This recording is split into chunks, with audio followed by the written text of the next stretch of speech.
Hi friends, welcome back to my YouTube channel. ಎಲ್ಲರೂ ಹೇಗಿದ್ದೀರಾ? ಚೆನ್ನಾಗಿದ್ದೀರಾ ಅಂತ ಅಂದ್ಕೊತೀನಿ. ಯಾರೆಲ್ಲ ಹೊಸಬ್ರು ನನ್ನ ವಿಡಿಯೋನ ನೋಡ್ತಿದ್ದೀರಾ, ಪ್ಲೀಸ್ ನನ್ನ ಚಾನಲ್ನ ಸಬ್ಸ್ಕ್ರೈಬ್ ಮಾಡಿಕೊಂಡು ವಿಡಿಯೋನ ನೋಡಿ, ಆದಷ್ಟು ಪೂರ್ತಿ ವಿಡಿಯೋನ ನೋಡಿ ಅಂತ ಕೇಳ್ಕೊತೀನಿ. ಇವತ್ತು ಪಾಪುಗೆ ಕಿವಿ ಚುಚ್ಚಿಸ್ಬೇಕಾಗಿತ್ತು. ಅದಕ್ಕೆ ನಾನು ಮತ್ತು ಹರಿ ಪಾಪು ಕರ್ಕೊಂಡು ಹೊರಡ್ತಾ ಇದ್ದೀವಿ.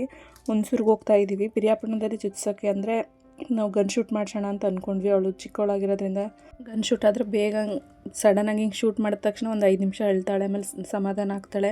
ಇದು ಡಿಂಗ್ ಡ್ಯಾಂಗ್ ರೀತಿ ಎಲ್ಲ ಆಗ್ತಾರಲ್ಲ ಚಿಕ್ಕದು, ಅದಾದ್ರೆ ಕೈಲೆಲ್ಲ ಹಿಂಗೆ ಒದ್ರಿ ಅದು ಕಿತ್ತಾಕೊಂಡ್ಬಿಟ್ಟು ಅಳ್ತಾಳೆ ಅಂದ್ಬಿಟ್ಟು ನಾವು ಗನ್ ಶೂಟೇ ಮಾಡಿಸೋಣ ಅಂದ್ಕೊಂಡು ಹೋಗ್ತಾಯಿದ್ದೀವಿ.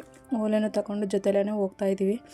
ಹುಣಸೂರು ಹತ್ರ ರಾಜಧಾನಿ ಅಂತ ಇದೆ. ನನ್ನ ಅಣ್ಣನ ಮಗಳಿಗೂ ಅಲ್ಲೇ ಗನ್ ಶೂಟ್ ಮಾಡಿಸಿದ್ದು, ಅದಕ್ಕೆ ಅಲ್ಲಿಗೆ ಹೋಗ್ತಾಯಿದ್ದೀವಿ. ಹೋಗೋಷ್ಟರಲ್ಲಿ ಇನ್ನೊಂದು ಸ್ವಲ್ಪ ದೂರ ಇತ್ತು ಅಷ್ಟೇ. ಹುಣಸೂರು ಅಷ್ಟರಲ್ಲಿ ಮಲ್ಕೊಂಬಿಟ್ಲು. ಏನು ಮಾಡೋದಪ್ಪ, ಮಲ್ಕೊಂಬಿಟ್ರೆ ಎಚ್ಚರ ಮಾಡೋದು ಕಷ್ಟ ಅಂತ ಏನು ಮಾಡೋದು ಅಂತ ಯೋಚನೆ ಮಾಡ್ತಾಯಿದ್ದೆ. ಹಂಗೇ ಅಲ್ಲಿಗೆ ಹೋದ ತಕ್ಷಣ ಸಡನ್ನಾಗಿ ಎಚ್ಚರ ಆಯಿತು ಅವಳಿಗೆ.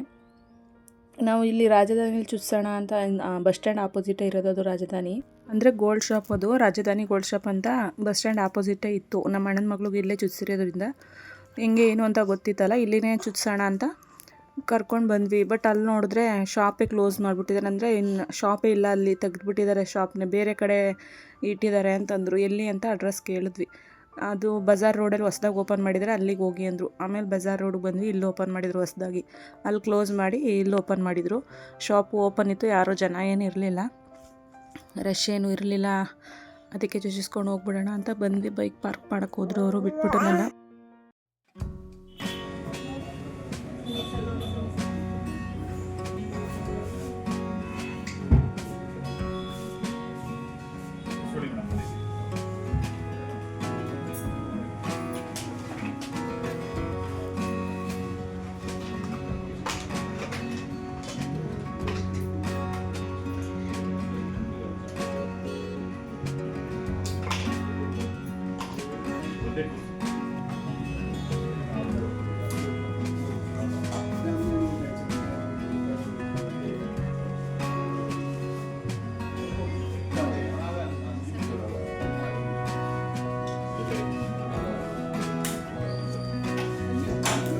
ಹೊಳ್ತಾನೆ ಇಲ್ಲ ಅವಳು.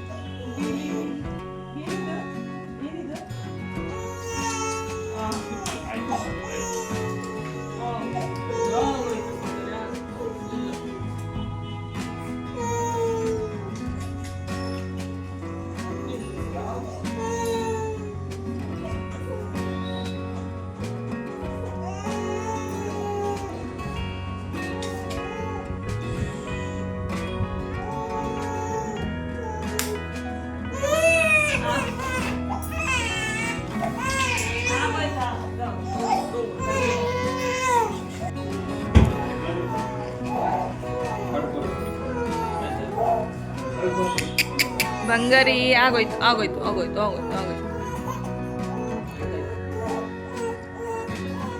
ಅಲ್ಲಿ ತೋರಿಸಿ, ಕನ್ನಡಿ ಕನ್ನಡಿ ತೋರಿಸಿ.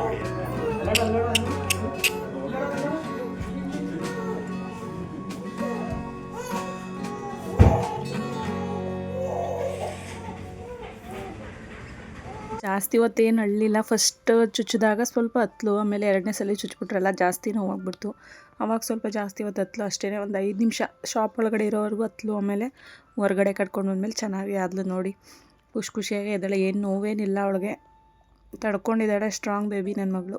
ಈಗ ಕಿವಿ ಚುಚ್ಚಿಸ್ಕೊಂಡು ಆಯಿತು. ಇವಾಗ ದೇವಸ್ಥಾನಕ್ಕೆ ಹೋಗಬೇಕು, ಮತ್ತೆ ಪಿರಿಯಾಪಟ್ಟಣಕ್ಕೆ ಹೋಗಬೇಕು. ಅಲ್ಲಿ ಮಸಣಕಮ್ಮನ ದೇವಸ್ಥಾನಕ್ಕೆ ಕರ್ಕೊಂಡು ಹೋಗೋಣ ಅಂತ ಅಂದ್ಕೊಂಡಿದ್ದೆ.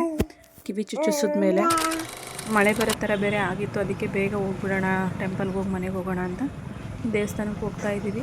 ಮಧ್ಯದಲ್ಲೆಲ್ಲೂ ವೀಡಿಯೋ ಮಾಡಲಿಲ್ಲ, ಅವಳು ಕಿವಿ ನೋವಾಗಿತ್ತಲ್ಲ, ಅದಕ್ಕೆ ಜಾಸ್ತಿ ಅವಳಿಗೆ ಹಿಂಸೆ ಕೊಡೋದು ಬೇಡ ಅಂತ ಮಲಗಿಸ್ಕೊಂಡು ಕರ್ಕೊಂಡು ಬಂದ್ಬಿಟ್ಟೆ. ದೇವಸ್ಥಾನ ಅಷ್ಟೇನು ರಶ್ ಎಲ್ಲ ಏನಿರಲಿಲ್ಲ. ಮಧ್ಯದಲ್ಲಿ ಏನಾದರೂ ಅಳ್ತಾಳೇನೋ ನೋವಾಗಿ ಅಂತ ಅಂದ್ಕೊಂಡ್ವಿ, ಬಟ್ ಏನೂ ಅಳ್ಳಿಲ್ಲ ಅವಳು. ಮನೆಗೆ ಹೋದ್ರೂ ಅಳ್ಳಿಲ್ಲ. ಒಂದು ನೈಟೆಲ್ಲ ಫುಲ್ ಏನೂ ಅಳ್ಳೇ ಇಲ್ಲ. ಅವಳಿಗಷ್ಟು ನೋವಿಲ್ಲ ಅದು. ಮತ್ತು ನೈಟು ಸ್ವಲ್ಪ ಕೊಬ್ಬರಿ ಎಣ್ಣೆ ಹಾಕಿದೆ, ನೋವೇನು ಕಾಣಿಸ್ಕೊಂಡಿರಲಿಲ್ಲ. ನೋಡಿ, ಇಲ್ಲಿ ದೇವಸ್ಥಾನದ ಹತ್ರ ಬಂದ್ವಿ. ಜನ ಏನು ರಶ್ ಇರಲಿಲ್ಲ.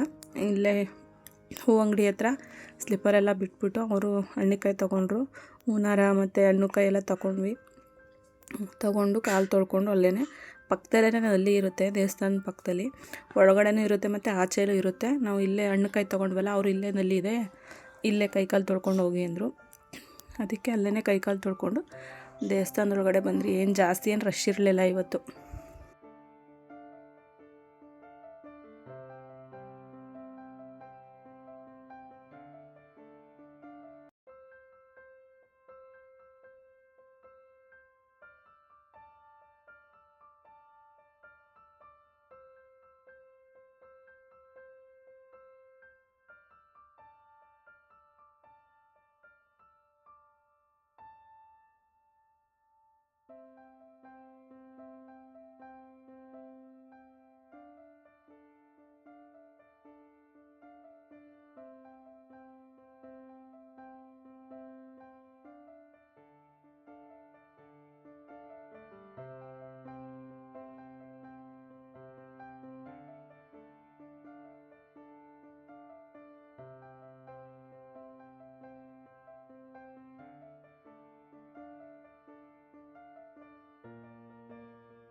ಪ್ರತಿ ಸಲ ಹೋದಾಗ್ಲೂ ವೀಡಿಯೋ ಮಾಡ್ಕೊತಾ ಇದ್ದೆ, ಬಟ್ ಈ ಸಲ ಅವರು ವೀಡಿಯೋ ಎಲ್ಲ ಮಾಡೋಂಗಿಲ್ಲಮ್ಮ ಅಂದ್ಬಿಟ್ರು. ಏನೋ ಬ್ಯಾಡ್ ಕಮೆಂಟ್ಸ್ ಎಲ್ಲ ಹಾಕ್ತಾರೆ, ಪೂಜೆ ಮಾಡಿ ಹಾಕಿದ್ರೆ ಏನೋ ನಂಬಿಕೆ ಇಲ್ಲ ಇಲ್ಲಿ, ಆ ಥರ ಈ ಥರ ಅಂತೇನೇನೋ ಹಾಕಿದ್ರು. ಅದಕ್ಕೆ ವೀಡಿಯೋ ಎಲ್ಲ ಮಾಡಬೇಡಿ ಅಂದರು. ಅದಕ್ಕೆ ನಾನು ಜಾಸ್ತಿ ದೇವ್ರದ್ದೆಲ್ಲ ವೀಡಿಯೋ ಮಾಡ್ಕೊಳಕ್ಕೆ ಹೋಗಲಿಲ್ಲ. ಪೂಜೆ ಆದಮೇಲೆ ಸ್ವಲ್ಪ ಹೊತ್ತು ಅಲ್ಲೇ ಕೂತ್ಕೊಂಡು ಪ್ರಸಾದ ಎಲ್ಲ ತಿಂದ್ಕೊಂಡು ಪಕ್ಕದಲ್ಲಿ ಒಬ್ಬರು ಯಾರೋ ಕೂತಿದ್ರು, ಅವ್ರ ಜೊತೆ ಮಾತಾಡಿಕೊಂಡು ಇವಾಗ ಮಧ್ಯಾಹ್ನ ಆಗೋಗಿತ್ತು, ಒಂದು 3 ಗಂಟೆ ಆಗೋಗಿತ್ತು. ನಾವು ಕಿವಿ ಎಲ್ಲ ಚುಚ್ಚಿಸಿ ದೇವಸ್ಥಾನಕ್ಕೆ ಹೊರಟು ಬರೋಷ್ಟರಲ್ಲಿ. ಅದಕ್ಕೆ ಇಲ್ಲೇ ಪಕ್ಕದಲ್ಲೇ ಸರ್ಕಲಿಂದ ಮುಂದೆ ಹರಿಪ್ರಿಯ ಅಂತ ಹೋಟೆಲ್ ಇತ್ತು, ಒಂದು ವೆಜ್ ಹೋಟೆಲು. ಅಲ್ಲಿಗೆ ಊಟ ಮಾಡ್ಕೊಂಡು ಹೋಗ್ಬಿಡೋಣ ಹೋಗ್ತಾ ಅಂದ್ಬಿಟ್ಟು ಅಪ್ಪ ಅಮ್ಮನಿಗೂ ಪಾರ್ಸಲ್ ತೊಗೊಂಡು ನಾವು ಇಲ್ಲೇ ಊಟ ಮಾಡಿದ್ವಿ. ಫುಲ್ಲು ಮೀಲ್ಸ್ ಊಟ ತೊಗೊಂಡಿದ್ವಿ, ಬೇರೆ ಏನೂ ತೊಗೊಳ್ಳಿಲ್ಲ. ಪಾಪಗೂ ತಿನ್ನಿಸ್ಬೇಕಾಗಿರೋದ್ರಿಂದ ಬೇರೆ ತಿನ್ಸೋಕ್ಕಾಗಲ್ಲ. ರೈಸ್ ಇದ್ದರೆ ಸ್ವಲ್ಪ ಅನ್ನ ಚಪಾತಿ ಏನಾದಿದ್ರೆ ಅದನ್ನು ತಿಂತಾಳೆ ಅಂದ್ಬಿಟ್ಟು ನಾವು ಊಟನೇ ಫುಲ್ ಮೀಲ್ಸೇ ತೊಗೊಂಡ್ವಿ. ಸೂಪರಾಗಿರುತ್ತೆ. ಇಲ್ಲಂತೂ ಊಟ ಅಂತೂ ಚೆನ್ನಾಗಿ ಮಾಡ್ತಾರೆ. ಪ್ರೈಸೂ ಕಮ್ಮಿನೇ, ಜಾಸ್ತಿ ಹಾಕಲ್ಲ ಊಟಕ್ಕೆ. 100 ರೂಪಾಯಿ ಅಷ್ಟೇ. ವೆಜ್ ಏನಾದರೂ ತಿನ್ನಬೇಕು ಅಂತ ಅನಿಸಿದ್ರೆ ಜಾಸ್ತಿ ನಾವು ಹರಿಪ್ರಿಯೆಗೇ ಬರೋದು. ನಾನು ಕಾಲೇಜ್ಗೆ ಹೋಗ್ತಿದ್ನಲ್ಲ ಆವಾಗ್ಲೂ ಅಷ್ಟೇ, ಮಧ್ಯಾಹ್ನದ ಹೊತ್ತು ಏನಾದರೂ ಬಾಕ್ಸ್ ಇಲ್ಲ ಅಂದಾಗ ಮನೆಗೆ ಹೋಗೋದು ಲೇಟ್ ಆದರೆ ಇಲ್ಲೇ ಊಟ ಮಾಡಿಕೊಂಡು ಹೋಗ್ತಿದ್ದೆ. ಅವಾಗ ಇಲ್ಲೇ ಚೆನ್ನಾಗಿರ್ತಿತ್ತು, ವೆಜ್ ಊಟ ಚೆನ್ನಾಗಿ ಮಾಡ್ತಾರೆ ಇಲ್ಲಿ. ಇದು ಪಿಂಕ್ ಕಲರ್ ಫ್ರಾಕ್ ಹಾಕಿದ್ದೀನಿ, ಅದು KR ನಗರಕ್ಕೆ ಚಿಕ್ಕಮ್ಮನ ಮನೆಗೆ ಹೋಗಿದ್ನಲ್ಲ ಆವಾಗ ಅವ್ರು ತೊಗೊಟ್ಟಿದ್ದು ಅವಳಿಗೆ ಅಂತ ಫಸ್ಟ್ ಟೈಮ್ ಕರ್ಕೊಂಡು ಹೋಗಿದ್ನಲ್ಲ, ಅದಕ್ಕೆ ತುಂಬಾ ಚೆನ್ನಾಗಿತ್ತು. ಅದು ನಂಗೆ ಸಖತ್ ಇಷ್ಟ ಆಗಿತ್ತು, ಅದಕ್ಕೆ ಅದನ್ನೇ ಹಾಕಿದ್ದೆ. ಹೇಳಿದ್ದೆ ಅವ್ರಿಗೆ ಕಿವಿ ಚುಚ್ಚಿಸುವಾಗ ದೇವಸ್ಥಾನಕ್ಕೆಲ್ಲ ಕರ್ಕೊಂಡು ಹೋಗ್ತೀರಲ್ಲ ಆವಾಗ ಇದನ್ನೇ ಹಾಕ್ತೀನಿ ಅಂತ, ಅದಕ್ಕೆ ಅದನ್ನೇ ಹಾಕಿದ್ದೆ. ತುಂಬ ಚೆನ್ನಾಗಿ ಕಾಣಿಸ್ತಿತ್ತು ನನ್ನ ಮಗಳಿಗದು. ಅವಳಿಗೂ ಸ್ವಲ್ಪ ರೈಸ್ ಮತ್ತು ಚಪಾತಿ ಎಲ್ಲ ತಿನ್ನಿಸಿದೆ, ಸ್ವಲ್ಪ ತಿಂದಲು ಅಷ್ಟೇ. ಆಮೇಲೆ ನಾನು ಊಟ ಮಾಡ್ಕೊಂಡಿದ್ದಾದಮೇಲೆ ಇನ್ನೇನಿಲ್ಲ, ಮನೆಗೇನಾದರೂ ತೊಗೊಳ್ಬೇಕಿತ್ತು ಅದನ್ನು ತೊಗೊಂಡು ಹಂಗೆ ಮನೆಗೆ ಹೊರಟ್ವಿ. ಜಾಸ್ತಿ ಹೊತ್ತಿರಲಿಲ್ಲ, ಮಳೆ ಬರೋದಕ್ಕಾಗಿರೋದ್ರಿಂದ ಬೇಗ ಹೊರಟ್ಬಿಟ್ವಿ ಮನೆಗೆ.